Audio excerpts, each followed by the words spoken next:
All right. Welcome back to the Copywriters podcast with your host, the world's greatest copywriting coach, David Garfinkel. David, how you doing today, man?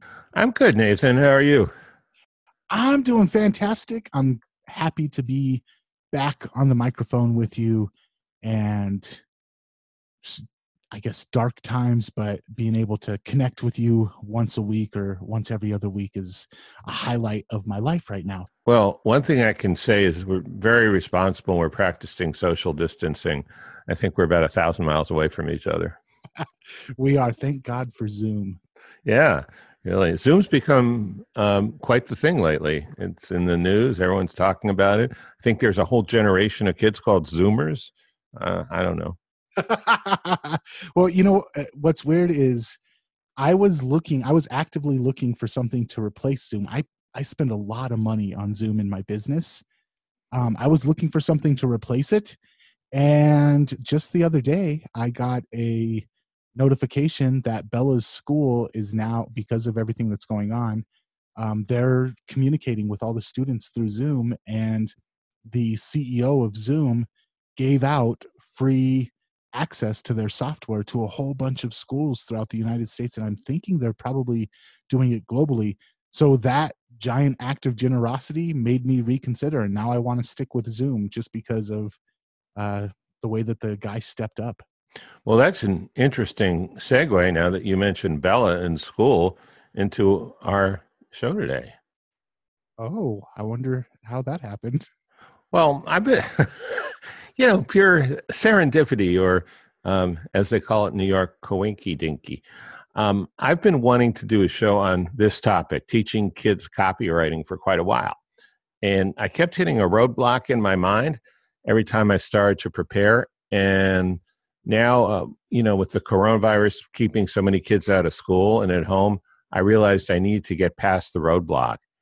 And ironically, it was the stay-at-home order that cleared the mental roadblock out of the way for me. I'll explain that a little later in the show. But first, I've got something really important to say, whether or not kids are listening. Copy is powerful. You're responsible for how you use what you hear on this podcast. And most of the time, common sense is all you need. But if you make extreme claims, and if you're writing copy for offers in highly regulated industries like health, finance, and business opportunity, you may want to get a legal review after you write and before you start using your copy. My larger clients do it all the time. So, let me start with a question for you, Nathan. Have you ever entertained the idea of teaching? Now, how old is Bella? She's 7, 8, 10? She's 10 years old now. 10. Have you ever entertained the idea of teaching her copywriting?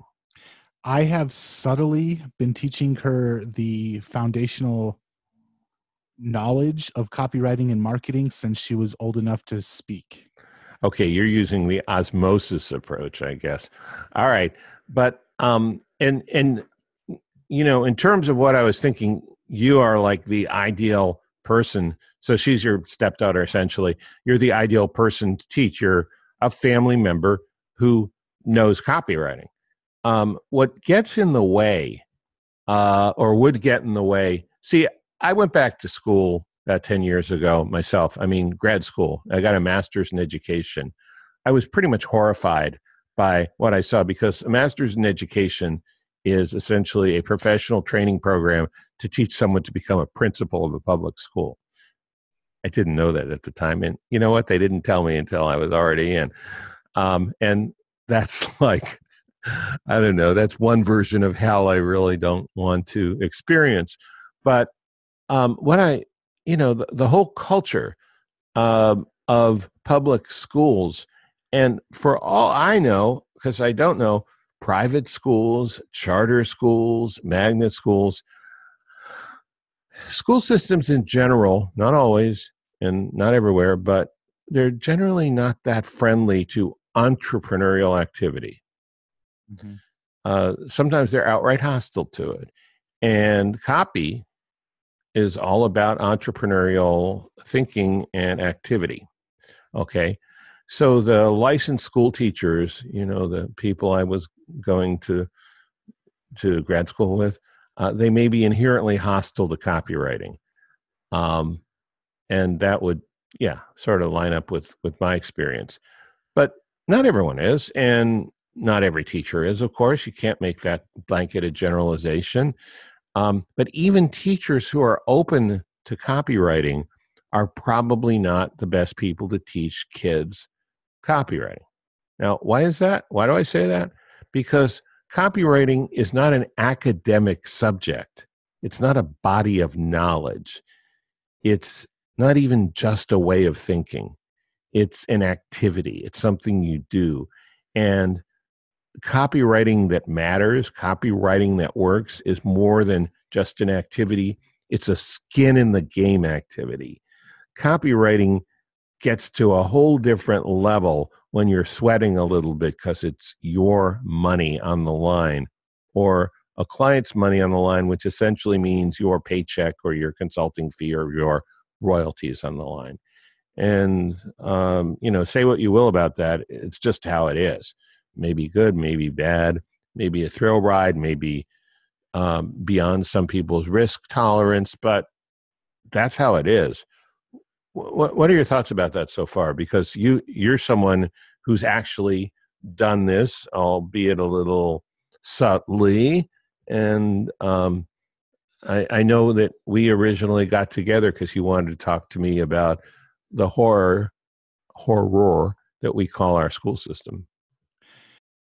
Yeah. So I think the first thing that any good copywriter is thinking right now, or at least the first thing that I was thinking right now, is when you start learning how to write copy, you really have to undo everything that your teachers taught you about writing. Yeah. Yeah. I mean, that's another thing. It's almost like, are we creating a gang of kids called sociopaths are us or something? Because while copywriters are not sociopaths, the line of thinking that a copywriter takes would be so looked askance upon by the obedient hierarchical community, it could be a problem. Well, I think that, and also just copywriting needs to sound like a conversation, and English teachers be into kids' heads not to use contractions. You got to use proper grammar. You can't use your sentences have to be structured this way. Your paragraphs have to be structured this way. And when you start learning how to write copy, you start realizing, wow, everything they taught me in high school English, I have to throw it out the window and relearn everything. Yeah. So I guess that's like our second warning, our second disclaimer. Beware of this if you decide to go down this path, because I'm going to talk about some things that you could do, and eventually where I want to head is, well, let me just head there rather than preview it. Who should teach kids copywriting and who shouldn't? I would say someone who has done it. And even better, someone who's doing it. Just like you don't want to hire a theoretical physicist to teach pilots to fly airplanes. You don't want to be talking about cosines and sheer. Yeah, no, you want an experienced pilot who actually knows what it's really like. And it's the same thing with writing copy. So if you're a parent or you're an adult who teaches kids at home, and that's why the coronavirus thing came up, because a lot of parents are being forced into homeschooling, whether they like it or not. Now, if you don't enjoy teaching, don't do this. I mean, I do this for a living with adults, and that's hard enough. It's probably in some ways harder with kids. And I enjoy teaching. I'm willing to, pay the price, pay the dues, put up with the frustrations. Not everyone is. Now, that difference, I guess, kids can learn distinctions. It'd be probably pretty hard to teach a kid before 7 or 8 when I think rational thinking comes in. And again, this is not from real life experience. This is from the developmental psychology they crammed down my throat when I was in school. But if you can teach kids, no, you don't write this way for school. You write this way when you are writing copy, and you don't write copy in school, unless it's for a bake sale or a fundraiser or something like that. Suddenly the kid becomes the most popular person among teachers and administration when he raises money for the faculty lounge fund or something, right? This is getting very what's the word, subversive. All right. Well, so of everything I've said, and again, talk about your experience as much as you'd like to with Bella, because I don't know how receptive she's been to it. I know she likes to do homework with you and likes to go walking with you and stuff, but I don't know if she likes to talk about copywriting with you. She finds it absolutely boring, but at the same time, I think that there's a lot of lessons of life inside of copywriting. And that's the way that I try to teach it. Instead of sitting her down and being like, this is what makes a good headline, and this is how you hook people, and this is how you do a call to action.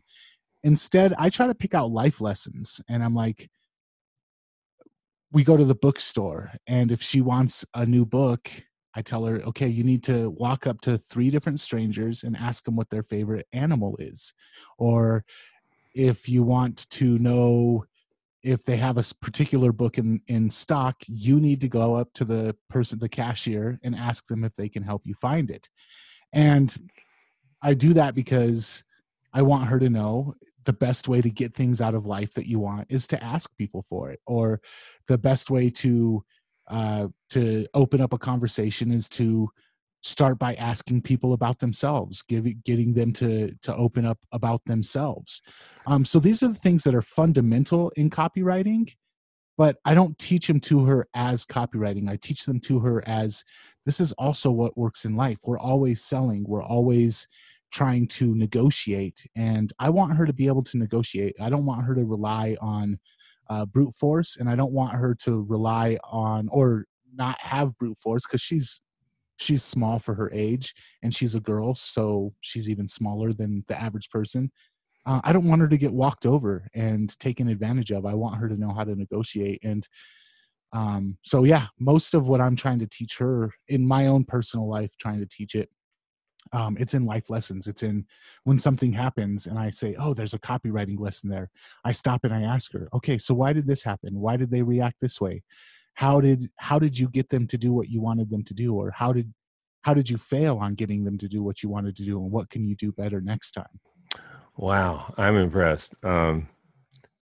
You've really thought this through, and I feel like throwing out my notes because it's better than anything I've come up with. But I also want to know, how does she react to that when you ask her to go up to people and talk to them? Does she hate it? Does she find it exciting? Does she say, oh, all right, Nathan wants me to do it? I mean, how does she react? It depends. She's always nervous about it. Sometimes it depends on what it is that she's going to get out of it. The other day we were at Barnes & Noble, and this was before Barnes & Noble got closed down due to Corona. She wanted this cat piano. I thought it was ridiculous, but she really, really wanted this cat piano. And I told her, okay, you've got to, if you want it, you've got to get 3 people to tell you what their favorite animal is. She was all about it. She just ran up to 3 random people because she was excited about it. Other times, not so much. But when she was younger, I tried just repetition. I would say, do you know what the most important skill is that you can have? Knowing how to sell. And she knows that that's what I want her to say, but I felt like she didn't really understand why. And that's why I started trying to work it into life lessons rather than just me beating her over the head with what I want her to think. That's awesome. We've never talked about this before. I don't know why, but I guess because I haven't been ready to talk about this subject, and there was no reason for you to bring it up. So this is interesting, because this next question is, I think, probably relates to her. Which kids should be taught copywriting and which kids shouldn't? And I feel that copywriting is never something you should force on anyone, especially a kid. I don't feel like you're forcing copywriting on her. I think you're doing something much more valuable, which is to help her get a mindset that they almost try to crush at school. You know, you ask questions when the teacher wants you to raise your hand, as opposed to you ask questions when you want something.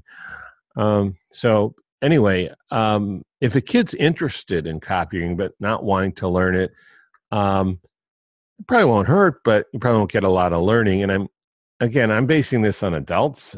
I've had people hire me for my considerably expensive mentoring program because they were interested in copywriting, and I guess they never expressed disappointment. I felt bad because I didn't feel like I had a lot of value to life. Now, how the hell can I know? Maybe I did. Maybe they just wanted to find out what I had to say about it, and they were willing to pay for it. But to me, I have a different mission.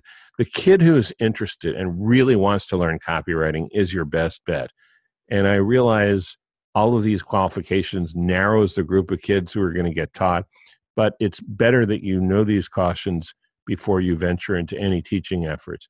Now, Nathan, I really like your approach better because you're doing it. I mean, you're copywriting with her.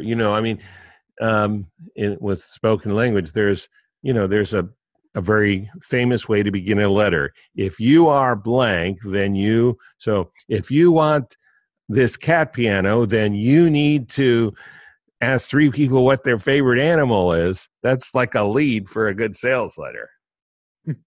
Yeah, and I think I agree with you. Not every kid should be taught copywriting. I don't think anybody should be taught copywriting unless they want to learn. My own personal preference, when I'm excited about learning something, I'm actually going to absorb it. When I'm not excited about learning something, I might learn how to repeat what you're telling me, but I'm not going to actually embody or take it in and make it a part of my psyche. But I do think, and this is just my own personal preference probably, I do think that we're doing a huge disservice to every kid that we don't teach how to sell. I think that teaching kids how to negotiate and sell should be part of core curriculum. If I was in charge of the school system, I would make that just as important as math or writing or anything else. Being able to negotiate, I think, is a vital skill. Being able to copyright, I think, is a skill that should only be taught to the people that actually want to learn it, though. Yeah, that's a really good point. And my life pretty much changed 1987 when I started getting coaching from Jim Camp. And what was that? Negotiation and selling. It was something I had not learned before. So I agree with you. But again, let's say we're teaching a kid who wants to learn copywriting, and we know how to copyright. And of course, if we are listeners or viewers of the Copywriters podcast, then we do. What do you teach and what don't you teach? Well, you start with simple stuff, I would say, stuff that's not too technical. Now, it may be hard for you to do this, but hard and complicated are two different things. Simple stuff would be headlines, stories, and bullets. And it would be a good idea to, another thing would be to help the kid learn to think and write from a prospect's point of view. That's one thing. It's so simple and so rarely done, even in copy. Schools tend to either write about famous people or write about yourself and your feelings and so forth, but not really write in about another person from another point of view, especially when you're talking to that person. Now, there are some things that, especially if you're a very technical person or your kid is, the next Einstein or something, you might be tempted to do this. I would not start here at all. And that would be complex stuff like mechanism or open loops or Dan Kennedy's double readership path. Those things can wait till later, like a lot later. I mean, a lot of copywriters don't even know that stuff. I mean, pro copywriters. I mean, people who might be working for your business and making you a lot of money don't know that stuff. So, but what you want to do is build a foundation, not transfer the whole skill set all at once. They got plenty of time. So, typical copywriting assignment for a young student. Let's say you have a business yourself that you use copy for. Maybe you can show the kid how to write a headline and ask them to write a bunch of headlines. And they might hit the bullseye. They might be way off the mark. Doesn't matter. You can go over it with them and tell them what's good and why it's good and what's not, and maybe have them do it again. Let them know in advance that you might not use any of it, but this will be the best practice they can possibly get, right? Another assignment might be bullet points. Just show them how to write bullet points. Kids can be surprising because they're not carrying a lot of the baggage that the rest of us were carrying from school and in life when we started writing copy. I learned 3 or 4 things in 18 months of grad school that were valuable. One was this one I want to share is the concept of scaffolding. It's an educational concept. In industrial meat grinder public schools, scaffolding is like the weird exception that you make when a student isn't learning like a well-honed machine part on the assembly line. But in real life, where someone's actually supposed to do more than be able to pass a test, scaffolding is adapting your teaching style to the way the student learns. Of course, as a coach, I do this all the time, sometimes consciously, sometimes intuitively. And so, if you notice that certain things are really working, and I think you've done a great job with Bella. Probably she's not interested in copywriting, but she's interested in getting a cat piano. So you've figured out how to, and I think you're smart to realize that its core concepts and behaviors and beliefs and skill sets that are much more important than whether or not she's going to write a $5 million sales letter for a financial publisher. Here's the big idea about learning copywriting, and this I think ties in a lot to the way you've approached this with Bella. At the end of the day, copywriting, it's really about a certain way of thinking. It's about a way of thinking. But unlike, say, a philosophy course in high school or college, the way to learn about this thinking is not really just by describing it or doing abstract, dry exercises. And though it's tempting, if you think in a particular way, to transfer the info you have in big chunks, I'm not sure that's useful or very effective. That is the way many people teach, but it often turns out to be more academic and theoretical than practical or valuable. I think a better way to teach it is what teachers of martial arts have told me and then later confirmed to me other ones, the way they teach. They teach one skill, they drill, then they teach a second skill, they drill, then they combine the first and second skill into a third combined skill, they drill that. And so they just keep building it out that way. It takes adults years to learn copywriting. It could go faster with a kid, but don't expect that. Be patient. Yeah, I think the one thing you just mentioned, martial arts, and I trained martial arts for a long time. And in order to get the more advanced stuff, you first have to know the fundamentals. In order to land a good roundhouse kick, you first need to know how to plant your feet and hold your weight before your other foot even leaves the ground. So one of the things, and this is something that I have pretty much drilled into Bella, is if you want something, ask for it. And if asking for it doesn't work, figure out what the other person wants and see if you can get that for them in exchange for it. And I think that when it comes to copywriting, one of the things that I teach people that I coach or that I'm working with is every sales piece has to answer those two questions. What's the one thing that they want, and what's the one thing that I want? The call to action is going to be the one thing that I want. In order to get them to the call to action, though, in order to get what I want, I need to know what they want, and I need to speak to what they want, and I need to deliver what they want, or deliver the promise that they can get what they want by giving me what I want. So I think as a foundation, understanding what's the one thing that they want and what's the one thing that I want is key to making a good sales piece. Yeah, but suppose the thing they want is special pronouns. No, just kidding. Just kidding.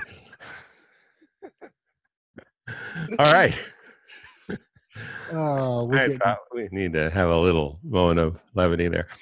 All righty. Well, this is good, huh? Oh, we just put ourselves on a hit list. I've been there a long time. I'm not worried about it. I personally feel that copywriting is, when you approached me about this, I thought it was going to be a difficult subject to handle, because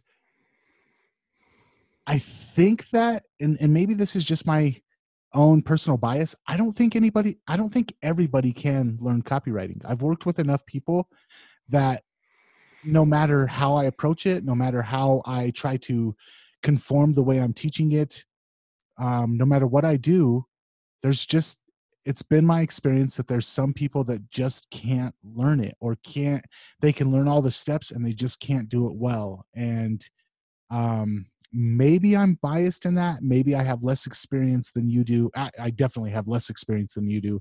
But do you think that there are some people, definitely kids, that just can't be taught copywriting? What I've noticed in terms of people who are really successful is it's not really a personality thing or an intelligence thing or even necessarily a verbal skills fluency thing. It's a drive. It's an itch. It's a desire. It's a compulsion. It's a gotta do it kind of thing. And some people have that. Some people don't. It might not even be about copywriting. It might just be about the way they approach things in life. And, you could sort of boil that down to being more proactive. Not everyone is. Not everyone's proactive. It's like everyone can't be a leader. Everyone can't be a champion. Everyone can't be a plumber. Everyone can't be a musician. Everyone can't be a tightrope walker. There are different skills, different drives, different things people do. Yeah, but I do think your approach is much more universal, what you're doing with Bella. And I don't know whether you stumbled upon it or spent a lot of time thinking. It doesn't matter how you got there. Actually giving her some experiences that lead her to some wholesome, I hate to use that word, lessons, about life, about how it really works, as opposed to all the ideological feces that she's having thrown at her at school. Yeah, I think you nailed it. Just one thing to add, I think curiosity is something that, in order to be a good copywriter, I think that you have to have an innate curiosity about the way the mind works, the way markets work, the way all of this stuff works. If you don't have that curiosity, I don't think you're going to be driven to learn copy and really have it become a part of who you are. I think that's largely true. I think almost every copywriter I know is very curious. There are some copywriters who are just more task focused and I don't know, tunnel visioned a little bit, and they work better in certain very technical or B2B markets, and they're not as curious. But for the most part, I would say you're absolutely right. All right. Oh, this has been a very weird episode. I appreciate. I'll agree. I appreciate you prying it out of me though, and taking the time, prying it out of yourself, because I know that when we talked beforehand, you said, I don't know exactly how we're going to approach this, but I think you did a good job on putting down a good curriculum for this episode. Thanks. And thanks for opening up about Bella and all of your secret techniques to teach her how to survive in this wild and crazy world. All right, David, until next time. Actually, before we get to the until next time, if you enjoyed this episode, head on over to Copywriters Podcast. We have a ton of great copywriting podcasts over there for you. And until next time, man, I will catch you later. Okay. Catch you later.